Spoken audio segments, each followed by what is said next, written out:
Good morning. It's Tuesday, April 12th, and it is 10:15 a.m. We're resuming work on Bill H715, an act relating to the clean heat standard. We had input from a number of parties, quite a lot of it actually yesterday. And so now for the committee's benefit, Mr. Chakowski, our counsel, was able to turn around a draft that incorporates a number of those changes. Before we reconvene with outside parties, I wanted us to have a chance on our own to go through this evolving draft so we could ask, just stay on the topic, work with counsel to understand what's there and how it works. And then we will convene tomorrow with others and see what their response is. But for now, I wanted us to have our own working space just as a committee. So with that, Mr. Chakowski, if you could walk us through this unedited draft that's really a discussion version. Maybe after today, we make changes in anticipation of tomorrow. But I would love to have some sort of steady, quiet committee time to look at this because we haven't had that just lately. So if you could do the walk us through what's changed and the issues around those changes, that would be great. Sure. So Ellen Tchaikovsky, Office of Legislative Counsel, the draft that has been posted today under my name is draft 2.1, dated 4/11. It is an unedited draft. It's being edited right at this moment, so please forgive the likely typos. The changes from the prior draft, yesterday's draft, are in yellow. So the first change is on page 3. There's new language added in section 8121, which is sort of the intro section of statute on the clean heat standard. So there's new language added that reads, the commission shall design and implement the clean heat standard in a manner that minimizes costs to customers, maximize benefits, and recognizes that affordable heating is essential for Vermonters. Okay, so I think that was a request from the administration to highlight the concerns around affordability. Okay. I've never heard that word before. What's that? Affordability? Yeah, I'm gonna ignore that. So I would like to check with people as we work through these, if anyone has a concern or suggested further edit, so that we can start painting ourselves out of the room a little bit. Any concerns with that addition? Senator McCormick. Yeah, I just, in the world of unintended consequences, how big an area is this opening up? What's in this Pandora's box? Because there are things we have to do that are going to cost money. Right. And it sounds like it's the same, well, if it costs money, you can't do it.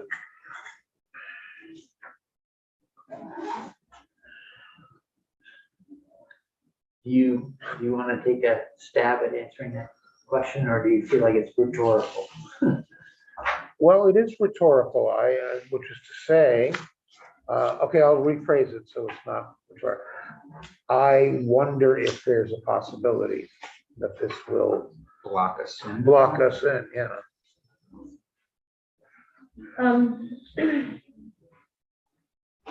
So that actually wasn't a question, that was a statement. I'm just, all right, I'm just. Okay, will this, let me change it. Will this block us in? I think that, so this Well, language, no, now I'm back to, that's how, more or less how I said it in the first place. So it's a rhetorical question. all right, I apologize, I don't want to be too difficult here. This language was requested by the administration.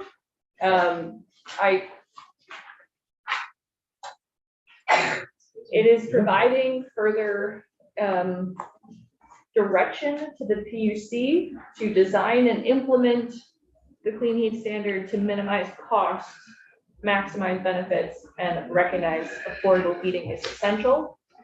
So it's a piece of intent language. It doesn't have anything too specific accompanying it. I understand your concern, and I think that it is possible that this could be used as something that would suggest minimizing costs is an important aspect of the clean heat design. Perhaps you'll tell us as a policy matter that we need to, but you're gonna stay out of it. Mr. Chair, this states the obvious, and we're probably gonna get 5 or more statements in the rewrite that states the obvious, and it suggests that we've never done any of these things before. So Well, I don't, take our medicine and see what we got in here. is it obvious, Mark? I mean, Yeah, that's what we do. We maximize benefits and we don't spend money when we don't have to. And we're being told that maybe we ought to maximize benefits and not spend money when we don't have to. I- And that we need to be affordable because you can't have any bill that gets out of here that doesn't mention affordability 1,000 times. So let's take our medicine. but sometimes an expense, costs are necessary, and this is where if you're gonna minimize the cost. Never If knew you're, that. if you're going to minimize the cost, then you, I never knew costs were necessary, but we're learning. Yeah, so. Well, so let me pause and ask this question. I asked yesterday about adding a phrase like,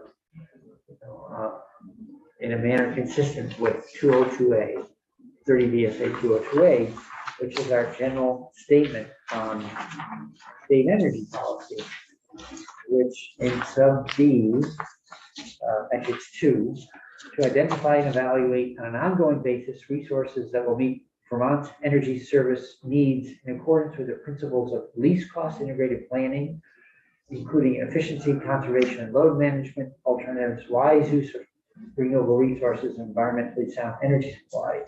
And the first part, is also a similar language. So there's a more comprehensive set of considerations in the formal statement of state energy policy. But Mr. McNamara, I think, was the one speaking at the time that said they didn't find it necessary, that of course this will be read within that context. I'm still feeling a little ambivalent about making this statement that may not square entirely with the principles of least cost, least environmentally damaged, reliable, safe, and reliable. So I don't know how anyone's going to square two different sets of directions. And that's what still leaves me, to Senator McCormick's point, a little conflicted on just saying this alone. So I will add 2 things. So first, so far, the commission doesn't regulate pricing for heating fuels the way it does for electricity. So the language that's in 202 does refer to the PUC's rate making governance. Yeah. And least cost integrated planning is largely related to that system, which is different from the thermal fuel sector and how they regulate pricing. As an aside, and I don't know how to square those 2 things. If you want to add the cross-reference, I think you could. I would add that there is language sprinkled throughout this bill, but particularly in the equitable distribution section about minimizing adverse impacts to low and moderate income customers. It does not specifically use the word price or cost, but it talks about minimizing adverse impacts on those with the highest energy burdens. So there's already some language in here about protecting customers. So, and I do think particularly the House was concerned about issues like that. So that's it. So that's what I, Okay. yeah. So, Chairman McCormick, you want to discuss this a little further before we go on? Yeah, just to wrap it up, and at the risk of further annoying Senator McDonald, I do want to make a point. If you're going to minimize costs, it means you're always going to go for the cheapest. And it may be that the goals we are seeking to achieve will require something that costs more than something else. And I don't want to direct that you have to always go for the cheapest. I think it's good if you can, but it shouldn't be necessarily that that's what you have to do. And I think the chair's observations are right there. I think if the idea is that you don't want to go be unnecessarily expensive, that's already been said. It's said elsewhere in the text. The one thing we did put into the scales that balances it off some is maximize benefits. So you might determine that maximizing the benefits to consumers actually requires a higher level of investment, you know? It might, And right. it's a question of how fast you recover costs, how you assess the benefits of the cost and benefits both. So if we can, I'd say we'll accept it and move, all right. Hearing nothing. Onward. Thank you. Okay. So the next change is on page 8. And just to clarify, are these all the administration's suggestions? Actually, Okay. no, so Okay. like the next change is actually a change that I'm recommending. Okay. So it's a mix of things you heard yesterday, a couple of small changes from my legal perspective, and then the chair's requests. In addition, I think Senator McDonald also made a request. Right. So just to be totally transparent about process, so after our meeting yesterday, I scheduled time with Mr. Kowski. We sat down and went through the edits and then did our best I did my best to sort them out and work with council to bring them into the next version of the bill. Thanks. While asking her not to, Reveal you as the source. well, no, because she knows the bill inside out and backwards. And so Sure. I wanted to make sure that if we didn't pull on one little thing, we were Yeah. doing something inconsistent with another part of the bill, for Sure. instance, that kind of thing. Right, and I will also just say, because I didn't know you were going to be going over this, I think that it's possible that not all the loose ends are threaded, because there's a significant change at the end of this bill, so I haven't thought through all of the implications. I think I thought through most of them in the short period last night when I was working on this, but I think this is draft number 2.1, so I may have additional edits tomorrow based on the requests that you make on this system. So I know that it puts you in an awkward spot. This wasn't word for formal presentation, but I felt like the committee really needed to have the time to hear about it and think about it without having a room full, sort of a thing. Okay. So on page 8, this is the section down on line 9. This is the section on the equitable distribution of heat credits. So there's language here that allows the definition. So it gives the PUC the ability to set the definition of low and moderate income customer. So the definitions of low income customer and moderate income customer shall be set by the commission in consultation with the equity advisory group and in alignment with other existing definitions. So this change is one that I'm recommending. It's to be in consultation with the equity advisory group. Previously, the bill said with equity stakeholders, which is not defined anywhere. And I thought that since at the end of this section, you do establish an equity advisory working group to work with the commission on other aspects of protections for low and moderate income customers, that having them work on the definition with the commission made sense. Otherwise, you may just want to be a little more clear about who the equity stakeholders are that will be working on this definition. Well, I appreciate the suggestion because I think one of my hopes is that as we do our revisions now, and before we patch it out, that we will make the equity provisions more consistently integrated into the bill overall, as opposed to sort of siloed conversation that can, in worst instances, turn into sort of a checkbox, like equity done, as opposed to equity being an ongoing part of the process. Thank you.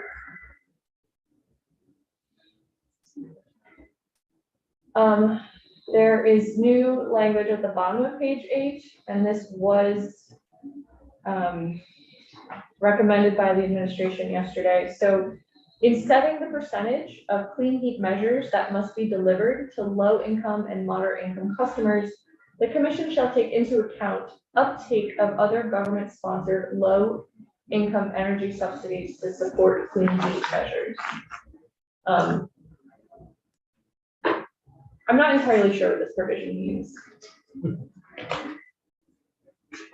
And an uptake, I know that we talked about this kind of an odd expression. Thinking of something more like, I don't know what, now it's escaping me again. Like participation in. Right. Right. And so this is about, currently the bill says that 32% of clean heat credits from obligated parties have to come from low and moderate income customers. The commission is allowed to amend this percentage. And so this is adding language that says that in setting the amount of credits that have to come from low and moderate income, they shall take into account uptake of other government sponsored low income energy subsidies. So I'm not entirely sure what that means. It's hard to imagine actually doing program design without doing this. Like you would be looking at how the Efficiency Vermont programs and the Tier 3 programs and this program. More comprehensive. LIHEAP, yeah. Weatherization. Right, like, Yeah. I can't, but if it, so to the extent that it just makes explicit, sort of an expectation that look at it more comprehensively or holistically, that I would hope they would have done that, but it seems okay to me. I wouldn't suggest participation in instead of uptake of. I don't know, that sounds a little I don't know, unusual. We all know participation in. Okay, any committee comments on that one? Questions? It's well known, Mr. Chair, that low income people have a higher tolerance for cold rooms than high income people. I don't know about that finding, but yeah. All right, so let's keep moving, please. All right, the next change is on page 13.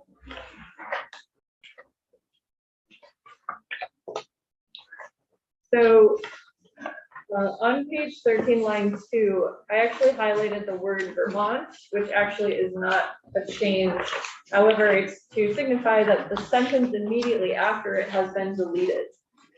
So now this is the section on the clean heat credits. And there's language that was deleted that was in the prior draft that had been suggested by Mr. Duval, and it was the language defining how clean heat measures are calculated. So it's the clean heat measure shall be the life cycle emissions avoided minus the life cycle emissions of the energy that would have been used. That's the very short paraphrase of that sentence. And the chair asked to delete that sentence. Because we address it later, and 2, it's precisely the sort of, it's stating in a general way the basic math problem for the tag to solve, that it's inconceivable. I think they wouldn't be solving that problem. They're going to be measuring impacts. That means you need to assess where you are and then where you go, and you look at the difference between two things. So rather than get into sort of it seemed inconsistent with the way we're treating the operations of the tag to spell out for them that provision. Plus, we have another provision that addresses this subsequently to get to. Right, so still on page 13, there's some other changes to the list of eligible clean heat measures. And so we did discuss this briefly yesterday. So in the list of eligible clean heat measures, the word installation of has been deleted throughout. And then in subsection 6, advanced wood heating, appliances and systems has been struck as well. And so, so the overall list hasn't changed, but it's. Right, so installation of disappeared because the lead-in languages includes delivered to or installed in. So the Department of Redundancy Department deleted it, and the advanced wood heating became a more general phrase so that it could include appliances as well as the fuel type that might be used by that appliance, because not all the wood is created equal. Okay.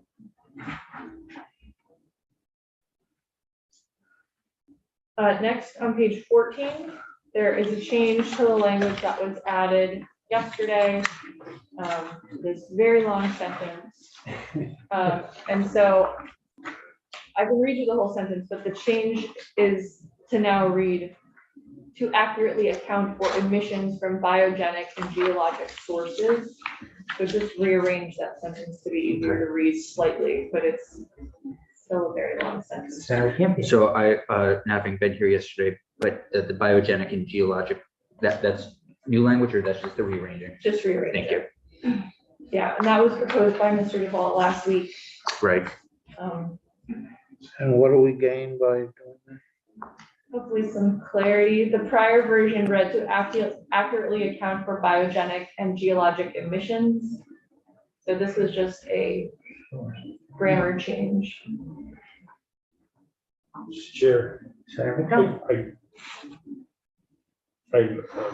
this is a serious question. I don't know what biogenic and geological emissions are.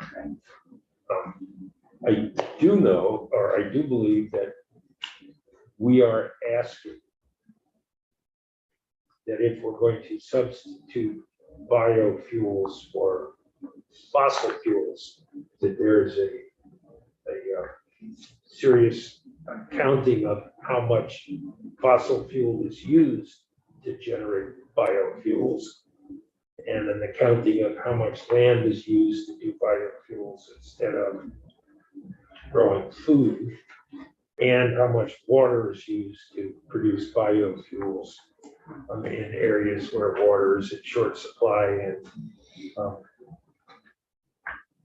and is necessary to be accounted. Is this language tackling those three things, or is this language just brings more specificity to the two types of fuel, either they're geologic, as in fossil fuels, or biogenic, as in they grew, like trees, soybeans. And then later in the technical advisory group, there's language to address all those concerns that you just raised. Thank you very much. Yep. That was helpful. Okay, shall we go on?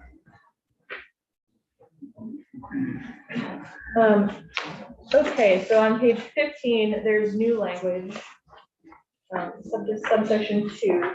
And this is, we're still in the section on clean heat credits. So the commission shall determine whether the total value of a clean heat credit for an installed measure shall be claimed in the year it is installed, or whether the annual value of that credit shall be applied each year of the measure life.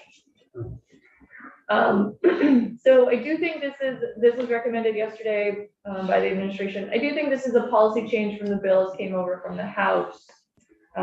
They did decide, I think, that there was interest in having credits for each year that the measure produces reductions. And so this is letting the commission determine whether or not it'd be a one-time credit or a lifetime credit.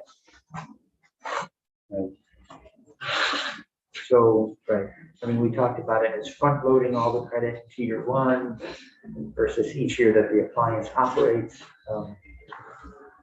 And I'm comfortable with having the tag and the commission do the math on which one is most beneficial. How do we define benefits? Okay, strike the word beneficial, cost effective. I don't, When you win the lottery, you can take a lesser prize and take the money and run. Or you can take the whole prize, but it's paid out over 20 years. When you do what, did you say? When you hit the lottery, Okay, the lottery, I see. yeah, is the money in hand. Right. so that, I think that, you know, I'm comfortable with the change because it brings a technical question about what the program design will accomplish to a technically suitable group, the tag and the PUC itself. And there's conflicting views about whether you should let all the credit be taken in year one or it should be over the life of the measure. And that when we get into technical analyses, I would feel like, okay, it's good for us to be aware of them, but I don't know that we're well suited to answering the question. I've heard arguments for and against. Mr. Howard said there's arguments for and against. So I would say, and others. So I would say, okay, let's have the technical group Sounds good. do the analysis and let the chips fall where they may. The other thing is they are going to be reporting back to us. You know, I don't want to say that this is not like pushing the boat off from the shore and you don't have any more control over it because you're still on the shore. We're having reports come back to us and we will have the opportunity to enact legislation over 2 years, 2 legislative years. And if we have a concern about some feature of the design. When we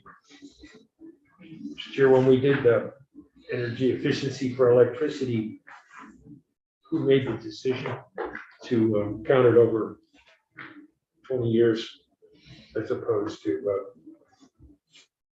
The year of installation kind of thing. I know within the second or the third year, the administration moved to curtail the amount of work that was being done in electric efficiency. And was successful for a couple of years. By changing that math.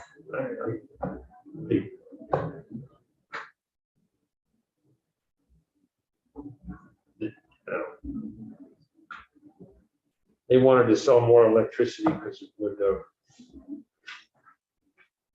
amortize the unused capacity in the poles and wires, and the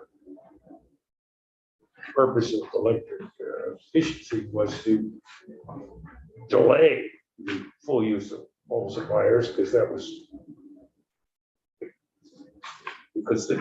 40% of the cost of moving electricity, and you'd have to build more. So it was a fundamental decision I couldn't answer. So maybe this is the right way to unload it on someone else.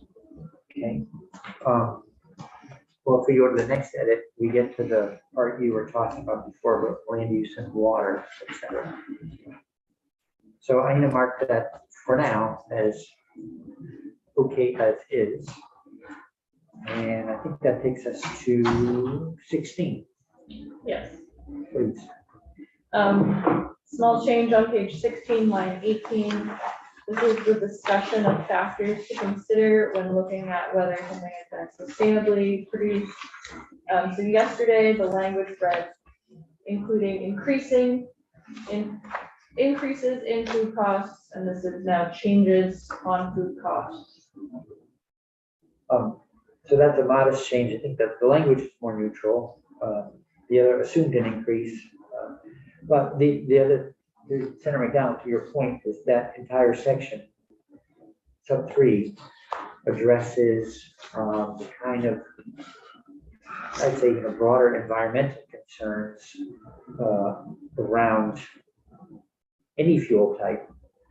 And I think particularly around the production of biofuels. Two of them are environmental concerns, and one of them is a fossil fuel concern. You use a lot of fossil fuel. That's one concern, but you should not, but you should consider the other two. Otherwise, that gives biofuels a leg up, I guess. Right. So, so for instance, that life cycle analysis should include the fuels used to create the biofuel. So if you're growing soybeans to turn them into fuel, you may use quite a lot of diesel on the way there. Okay. Anything more on sub 3? Ms. Chakowski? On page 17, line 15, the word "the" is added. I don't know about that. Yeah, I was on the fence about it too. Sleep on it. Sleep on it. Yeah, this is a new draft. Gone too far now. Bless you. And line 17, the membership of the tag, the Department of Environmental Conservation has been swapped for the Agency of Natural Resources at the request of the administration. Which fits in with their new Department of Climate Information. Like that. That's quite right. Okay. On page 19, this is the section on the Equity Advisory Group. So this is another suggestion from me based on my earlier suggestion. So it's adding to the list of the duties of the Equity Advisory Group. So down on line 14, assisting the commission in defining low income and moderate income customers. So this dovetails with your earlier inclusion. Okay, yeah, great, thank you. All right, now the fun changes. Those are the very exciting changes. Okay. So on page 21, section 3 of the bill is amended. This is the implementation section, it's the session law provision. So there's a significant change here. This is changing the process that the PUC is going to be using. And it's instead of requiring an order from the PUC, it is requiring them to do formal rulemaking. So actually on line 7, all of subdivision 2 is new, but I highlighted the date because I picked it, not arbitrarily, but I picked the date. But so to begin, commencement, so on or before August 31st, 2022, the PUC shall commence a proceeding to implement the clean heat standards. So that hasn't changed. On or before October 1st, 2023, so more than a year later, the board, that should be at the PUC. Let's see. The PUC shall commence rulemaking to implement the clean heat standard. The commission shall finally adopt these rules by July 1, 2024, unless this period is extended by LCAR. So, and then it goes into the public engagement process, which I have not changed. So how I have decided, okay, so I was requested to change it from an order to a rule. So in order to accomplish that, what I've done is required them to do the public engagement process before they begin formal rulemaking, and then still giving them, so between October 1 and July 1 is when they're going to do the formal rulemaking. So that's a full 9 months. Formal rulemaking, it takes between 6 and 8 months usually. I gave them extra time because this is kind of a big deal.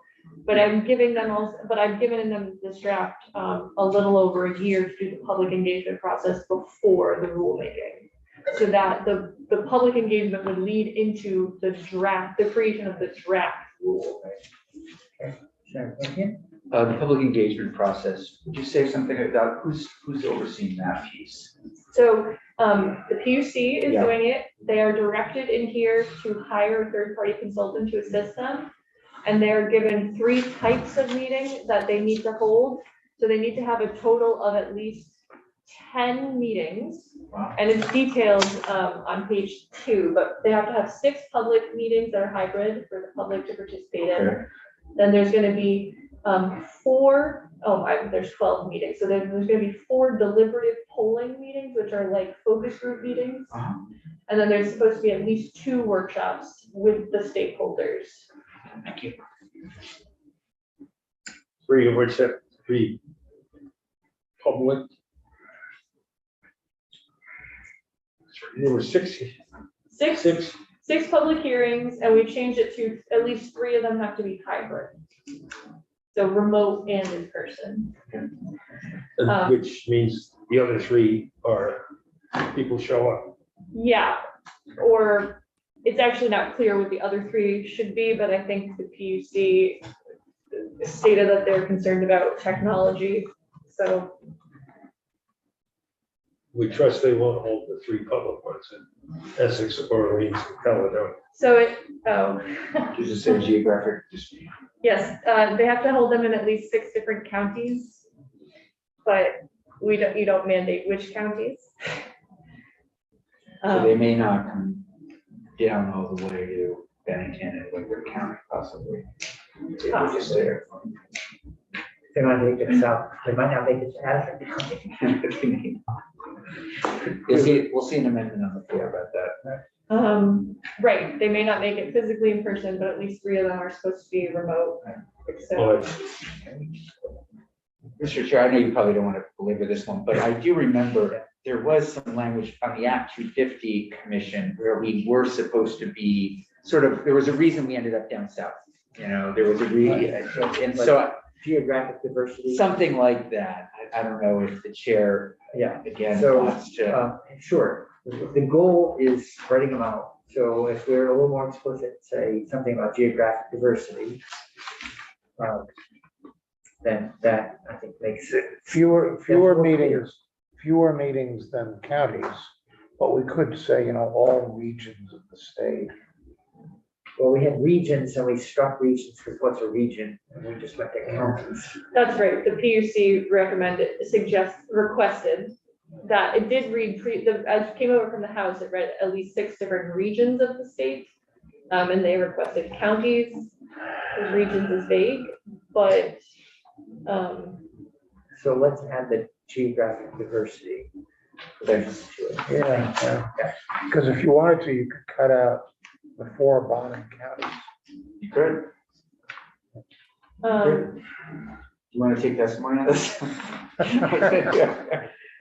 And of course, that only affects 3 meetings, because the rest of them are electronic. Right. That was the Right. point of pushing for half of them being electronic, so it didn't matter where you. Right. No, that's a fair point.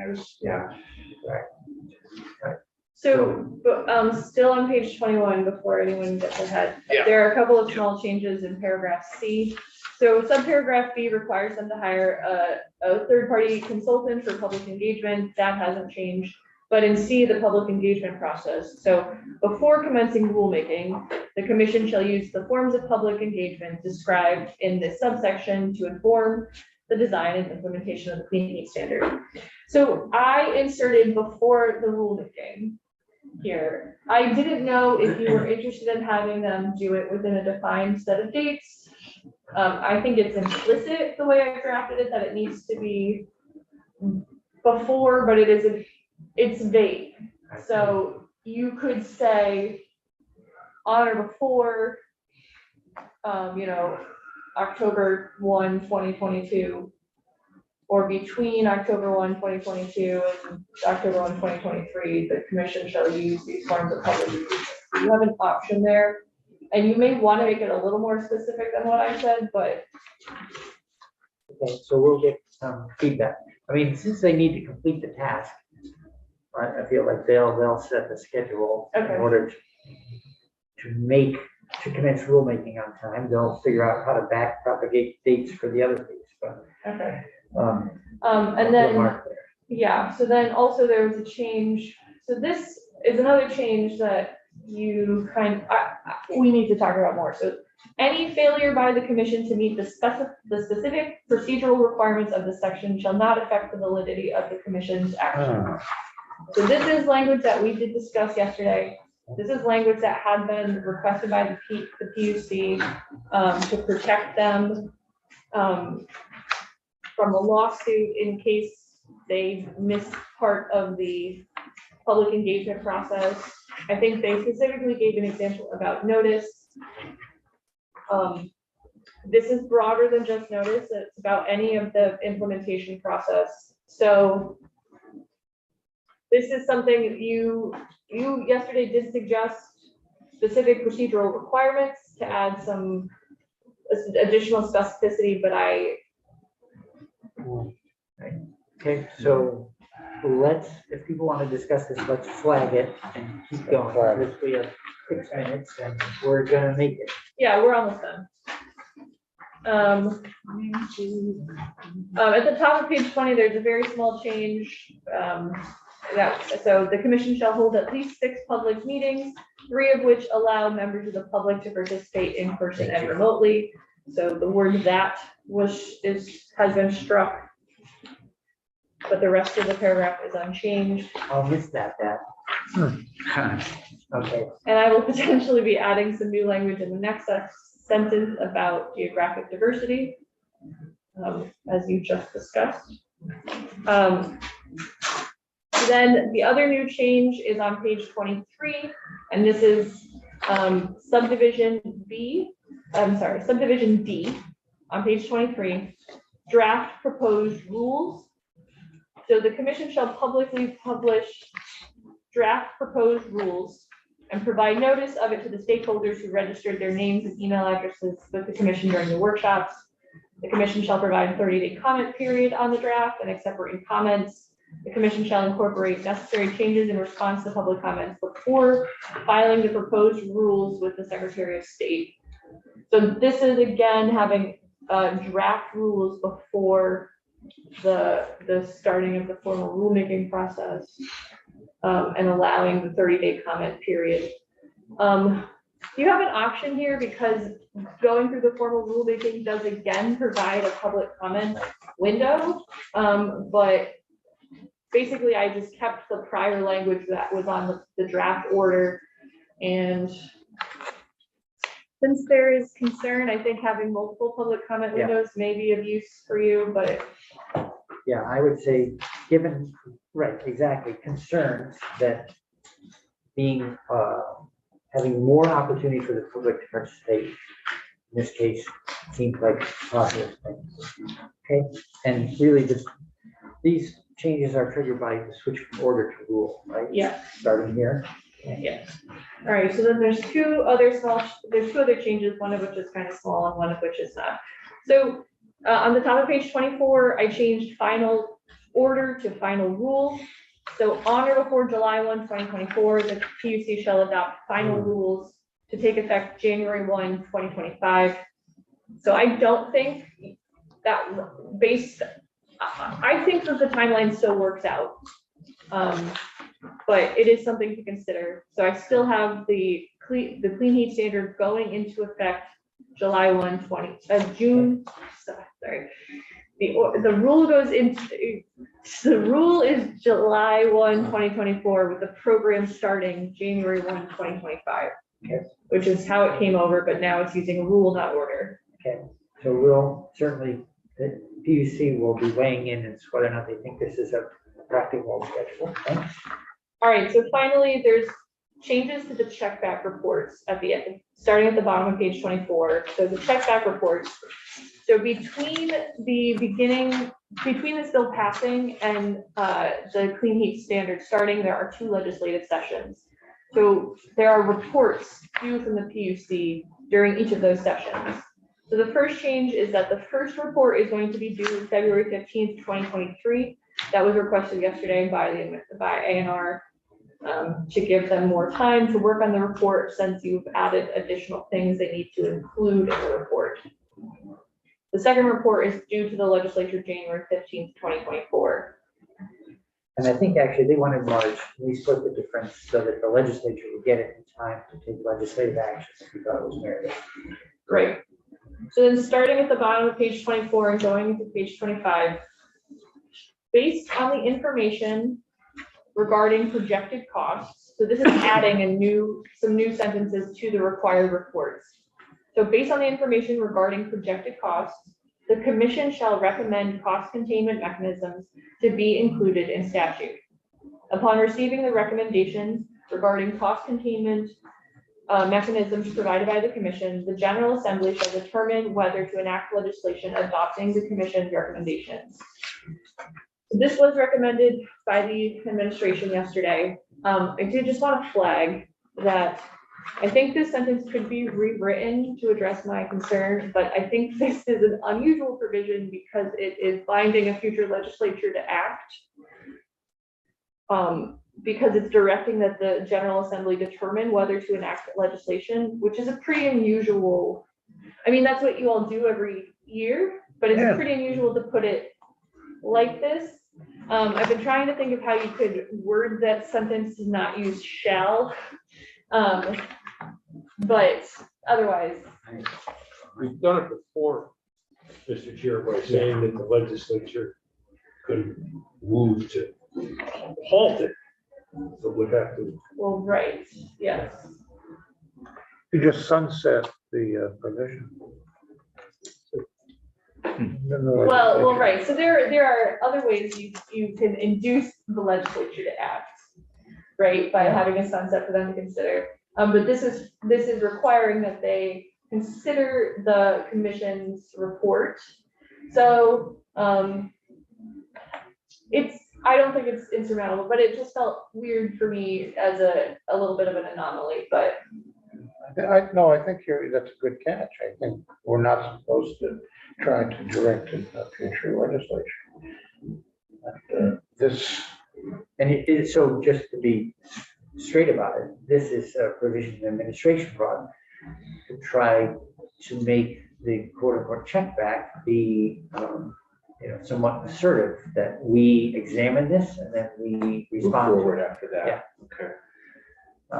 And I think to their credit, they limited it to cost containment mechanisms. They didn't say everything in it, which I think would have opened up such a wide variety of topics for rediscussion that I think it would not have been tenable, I don't think. But limited to cost containment, it seems like it's a request that goes exactly to their concern. Hold your ears, Senator McDowell, on affordability. Okay, Senator Yankee. So they're asking for the check back for the assessment of the cost. And at that point, can it die? So there is nothing here that's halting the commission's work. Nothing here is halting the commission's work. Okay. So unlike previous options that have been considered, this isn't requiring a stop. However, I did want to flag that the PUC has had concerns that they could be sued over following the procedures exactly. So I think there are some layers here, but there's that language that's been added further up that protects the PUC in case they don't follow all the procedural requirements. I haven't thought through all of the implications of this language. Because helpful discussion.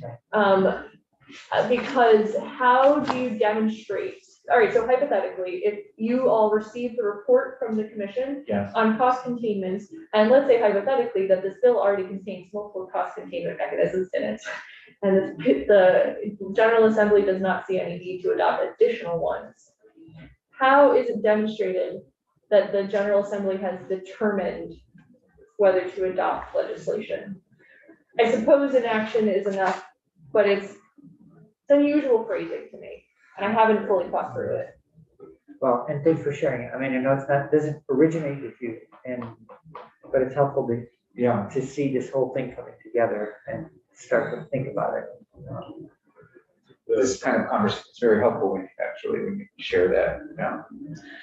And the other thing we had was the Vermont Yankee extension vote, where Right. to extend Vermont Yankee, the legislature had to vote affirmatively to extend, and the Senate had a proposal to extend it, and then the Senate voted no, and that theory ended that one.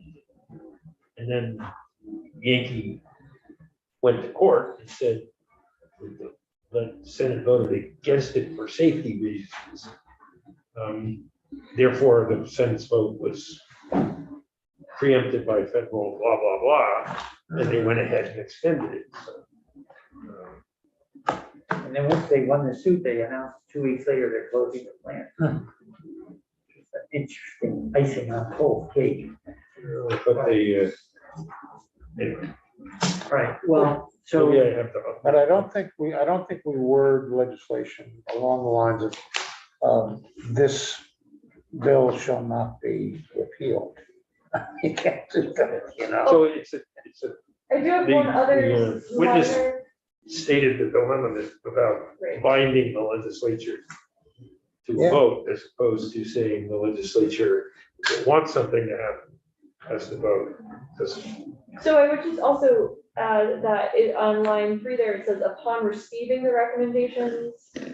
So that isn't a date specific. And that was another element of this that I was considering last night about whether or not. I spent like 2 hours thinking about this last night, and I feel like I haven't fully thought about all the implications of it. So I just wanted to flag that. And as an entire aside, as a piece of information, I went back and I was reading through the Renewable Energy Standard Bill last night. And I did just want to point out that when the RES was adopted, the PUC in the legislation was first directed to adopt an order, and then 2 years later to transfer the order into rules. So that is something that was done with the RES, which allowed them to do the flexibility of adopting the order more quickly and then putting it into rules 2 years later. That's just something else to consider. well, I think based on the conversations we had with orders that didn't lead to outcomes that I think some members of the legislature anticipated, that we decided to stick with a more prescriptive rule-making procedure. Okay, great. So this was really helpful. Thank you for doing all that. Yeah, And thank you. we'll,